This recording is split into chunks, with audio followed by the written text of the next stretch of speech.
والتابعين وأصحابهم الأكرمين أجمعين أما بعد. بزرگان ملت، برادران عزیز، ابھی آپ نے مولانا سید رضی الدین صابری صاحب سے ان کا خصوصی کتاب یا خصوصی مقالہ سماعت فرمایا، جس میں جو ہے تعلیم کتاب و حکمت اور تزکیہ نفس کا ذکر کیا ہے. حقیقت یہی ہے کہ حضور پاک علیہ السلام کی ذات گرامی تمام علوم، معارف، اسرار، کمالات، فضائل اور تمام خوبیوں کی جان ہے. ان تمام چیزوں کا دوسری شخصیت میں جمع ہونا ممکن ہے. یہاں تک کہ انبیاء کرام علیہ السلام بھی اس بارے میں اپنے مساوات کا کوئی دعویٰ نہیں کی. وہاں بھی آپ کی انفرادیت اور آپ کا کمال سب سے واضح ہے. لیکن جب تک حضور پاک علیہ السلام اس صحن پالی میں تشریف فرما تھے تو لوگوں کا شبہ ہوتا ہے کہ شاید یہ تزکیہ، یہ تصوف اور یہ تعلیم یہ دو الگ چیزیں کا. تو اس میں سے علماء نے بتایا کہ حضور پاک علیہ السلام کی نگاہ کرم سے ہی پورا تصوف اور تزکیہ ہو جاتا تھا. ان کو کسی اور مجاہدے کی ضرورت نہیں. سبحان اللہ، کیا بات ہے، سبحان اللہ، سبحان اللہ. اب جب ان کا تزکیہ ہو چکا ہے تو پھر ان کو کیوں زحمت دی جائے گی کہ یہ محنت کر، یہ محنت کر، یہ محنت کر. بلکہ ان سے کہا جائے گا کہ اب اس کو عام کر، اس کو عام کر، اس کو عام کر. یہ ہے تزکیہ آپ کی نگاہ کرم. اب یہ خوبی ہر ایک کو حاصل ہو، اللہ جس سے فضل کرتا ہے وہ مل سکتی ہے، لیکن عام طور پر اس کو فائدے کی زیادہ لینا ہے. اسی طرح کی تعلیم کتاب و حکمت اب کتنے علوم آپ کو عطا ہوئے تھے اس کا تو کوئی بھی دعویٰ نہیں کر سکتا. جس نے بھی جو بھی کہا ہے اپنی تحقیق اپنے علم کی حد تک کہا. اس سے بڑھ کر اور کتنے علوم ہیں کیا آپ کو عطا ہوئے ہیں تو اس کا کوئی دعویٰ نہیں کر سکتا. یہ تو اپنی جگہ حقیقت ہے. اسی وجہ سے جو ہے قرآن مجید کو جو سارے تصوف کریے، شریعت کریے، طریقت کریے، یہ اسلام کی بنیاد کریے، ان تمام میں قرآن مجید کو اولویت حاصل ہے جس کی حقیقت کسی سے پوشیدہ نہیں. اسی کے بارے میں جو ہے مفسرین لکھتے ہیں کہ ان کی اپنی تحقیق کے مطابق 360 علوم قرآن مجید کے اندر موجود ہیں. 360 علوم جب موجود ہیں تو کیا کوئی آدمی دعویٰ کر سکتا ہے کہ میں ہر علم کا ماہر ہوں؟ کوئی بھی دعویٰ نہیں کر سکتا. بڑے سے بڑا عالم بھی اگر ہے تو بعض مسائل میں اس کو بھی خاموشی ہونا پڑتا ہے. جیسے قرآن مجید میں ستاروں کی گردش کا بھی ذکر کیا ہے، یا قرآن مجید میں جو ہے سمندر کی تہ، سمندر میں پائے جانے والی چیزوں کا بھی ذکر کیا گیا ہے، طبقات الارض کا بھی ذکر ہے اور بہت ساری چیزوں کا ذکر ہے. تو اب جو ہے اگر کوئی عالم علوم دنیا میں ماہر بھی ہو تو وہ طبقات العلم کے بارے میں کچھ نہیں کہہ سکتا، ستاروں کی گردش کے بارے میں کچھ نہیں کہہ سکتا، چاند اور سورج کی گردش کے بارے میں کچھ نہیں کہہ سکتا. لیکن بزرگوں نے جہاں تک ممکن ہے اس کو جو ہے کوشش کر کے بیان کیا ضرور. جیسے کہ ہماری عبادتیں ہیں، نماز کے اوقات سورج کی گردش پر. اب سورج کی گردش آپ جانتے ہیں کہ ساری دنیا میں ایک ساتھ ہو رہی ہے. کہیں جو ہے دن بڑا کہیں رات چھوٹی، کہیں رات بڑی دن چھوٹا، کہیں تو کچھ ایسا بھی ہے کہ 6 مہینے رات ہے، 6 مہینے دن. تو سورج کی گردش کو اللہ نے ایسا بنایا ہے کہ کوئی بھی سائنسداں پھر آخر میں تحقیق کر کے اپنے عاجزی کا انکار کرتا ہے. اب جیسے آپ کے جو ہے زکوٰۃ ہے، حج ہے، روزہ ہے، اس کو جو ہے چاند کی گردش پہ رکھا گیا. تو چاند کی گردش کیسی ہوتی ہے، کیا ہوتی ہے، کیا ہے، یہ ساری چیزیں جو ہے آپ کو بتلانا ایک تک کہ کوئی عالم ان چیزوں سے واقف نہ ہو وہ حق ہو اس کا حق ادا نہیں کرتا۔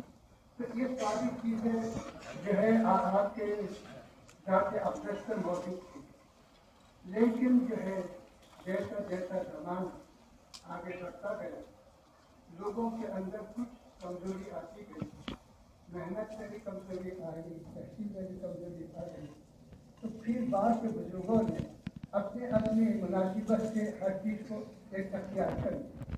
کسی بزرگ نے جو تصوف پہ اختیار کیا، کسی نے تفسیر پہ اختیار کیا، کسی نے حدیث پہ اختیار کیا، کسی نے فقہ پہ اختیار کیا، اور کسی نے سیرت و تاریخ پر اختیار کیا۔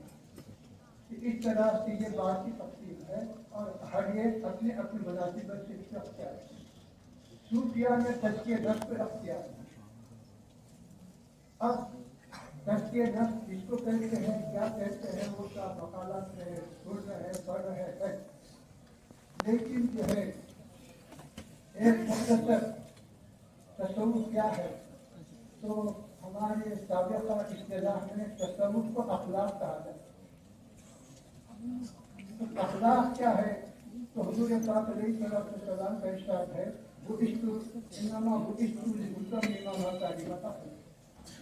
کہ میں اس دنیا میں اخلاقی خوبیوں کو عام کرنے کے لیے بھیجا ہے۔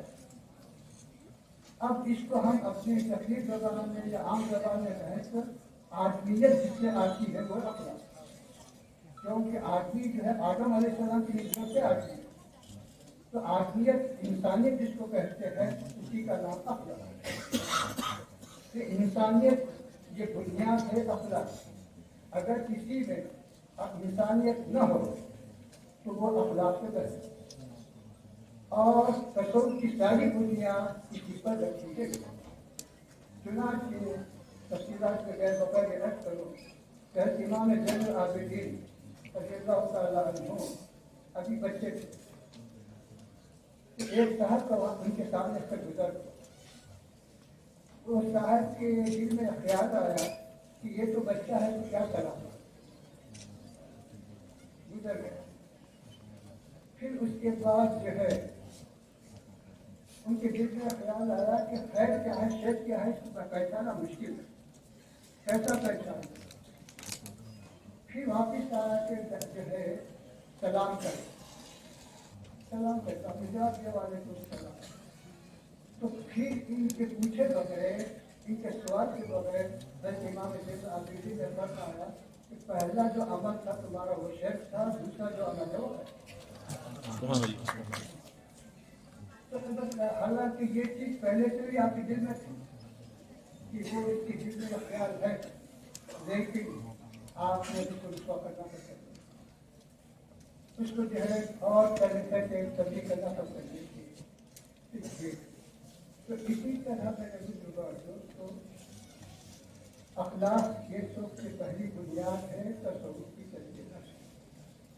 اب اس سلسلے میں جو ہے اس کی جو بنیاد بناتے ہیں اور یہ اللہ حضور پاک علیہ السلام کے عہد مبارک میں جو صفہ جو مدینہ منورہ میں مدینہ نبوی میں جو اصحاب صفہ کے نام سے جو مشہور صفہ قبول کرا ہے صفہ، تو وہاں جو ہے غریب صحابہ جو دوسرے مقام سے آئے ہوئے تھے، جن کے رہائش کا، قیام کا، تعلیم کا، تربیت کا کوئی انتظام نہیں تھا، تو آپ وہاں ان کو ٹھہراتے تھے اور ان کی تمام ذمہ داری آپ لے۔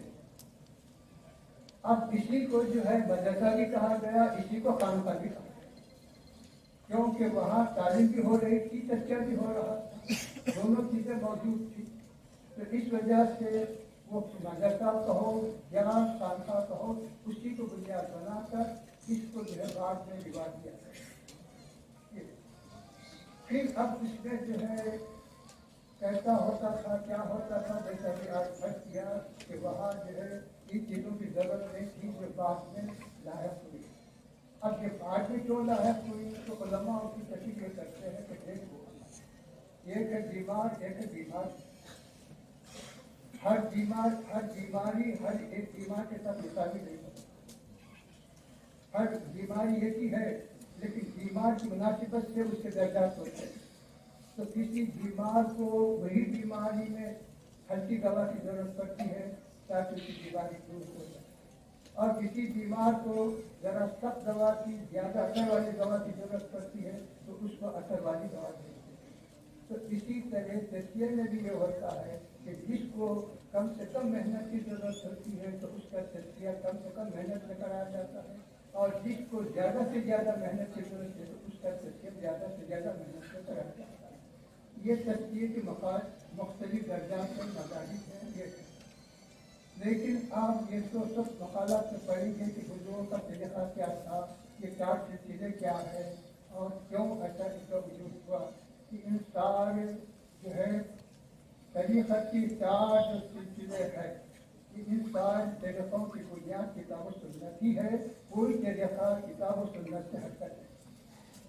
اب رہا یہ کہ جیسا علماء بیان کرتے ہیں کہ علاج کے لیے مختلف جیسے طریقے ہیں، یونانی علاج سے بھی علاج ہوتا ہے اور دوسری جرمنی علاج سے بھی ہوتا ہے، کوئی اور، تو علاج تو دوائیں مختلف ہیں لیکن سب کا مقصد تو کوئی دوا کا مقصد اور نہیں ہو سکتا، ہر دوا کا ہر علاج کا مقصد بیمار کی بیماری کو دور کرنا، خواہ طریقہ قادریہ ہو، خواہ چشتیہ ہو، خواہ سہروردیہ ہو یا نقشبندیہ ہو یا کوئی اور سلسلہ ہو، ان تمام طریقوں کا ایک ہی مقصد ہے کہ اس آدمی کا نفس کا تزکیہ کیا جائے۔ مقصد یہ ہے، طریقہ الگ ہے لیکن مقصد یہ ہے۔ اب تفصیلات پہ جانے کا وقت نہیں ہے، تو اس طرح سے یہ آج ہم مولانا ابوالکلام آزاد کی نام سے موسوم یونیورسٹی میں ہے۔ آپ کو یہ بھی حقیقت معلوم ہے کہ مولانا ابوالکلام آزاد کا تعلق بھی اہل تصوف سے، خاندان تصوف سے ان کا تعلق تھا، اور ان کے والد گرامی بڑے صوفی بھی رہے اور بڑے بزرگ بھی رہے۔ اب انہوں نے مصلحت کے طور پر مسلمانوں کی خدمت کے لیے اپنے اور برادران وطن کی خدمت کے لیے سیاسی رنگ کو اختیار کیا، لیکن ان کی خوبی یہ ہے کہ سیاسی رنگ میں آنے کے باوجود وہ اپنے اصلی مقصد کو کبھی نہیں، وہ ہمیشہ اتحاد، اتفاق، تعلیم کی طرف ہی توجہ دیتے رہے۔ تو آج اسی مناسبت سے یہاں جو اہل دکن پر صدیوں سے جو خرچ تھا کہ تمام اہل دکن کے صوفیہ اور خانقاہوں کو ایک جگہ جمع کیا ہے، ان کے تذکرے کو جو منتشر تھے الگ الگ کتابوں میں سے انداز میں اس کو ایک جان کرنے کا بیڑا ہمارے محترم بزرگ شیخ علی پتی جیسی صاحب اور آج کے رفقا اور ہمارے اس یونیورسٹی کے ذمہ داروں اور انتظامیہ کی جانب سے کیا گیا۔ اس کا مطلب یہ ہے کہ اہل قتل سے جو فرض تھا ان بزرگوں نے ہماری جانب سے ادا کیا، جس کا ہم شکریہ ادا کرتے ہیں۔ کیوں کہ آپ جانتے ہیں کہ قرآن مجید جو ہے تو قصے کہانی کی کتاب تو نہیں، لیکن اس قرآن مجید میں بھی بعض انبیاء کا ذکر ہے، بعض اولیاء کا ذکر ہے اور دیگر لوگوں کا بھی ذکر ہے۔ تو قرآن مجید جیسی مقدس کتاب میں اولیاء کا جو ذکر ہے اور دیگر کا ذکر ہے تو اس کا مقصد کیا ہے؟ تو اس کا مقصد یہی ہے کہ ان کے واقعات کو پڑھنے سے، سننے سے انسان کے اندر ایک انقلابی کیفیت پیدا ہوتی ہے، ایک اخلاقی نوعیت پیدا ہوتی ہے، اور اس کی وجہ سے اپنے حق میں اور اپنے میں مختلف آتی ہے۔ اس کی وجہ سے اس طرح کر دیا ہے کہ یہ پڑھو، ان کو سمجھو، ان کو دیکھو کہ یہ کیسے، یہ بھی تو انسان ہے لیکن ان کے اندر کیسی ہمت تھی، ان کے اندر کیسا حوصلہ تھا، ان کے اندر کیسی کیسی۔ تو اسی طرح احادیث شریفہ میں بھی آپ دیکھتے ہیں کہ اس میں بھی انبیاء کرام کا ذکر ہے، اولیاء کا ذکر ہے اور دیگر تاریخی چیزوں کا بھی ذکر ہے۔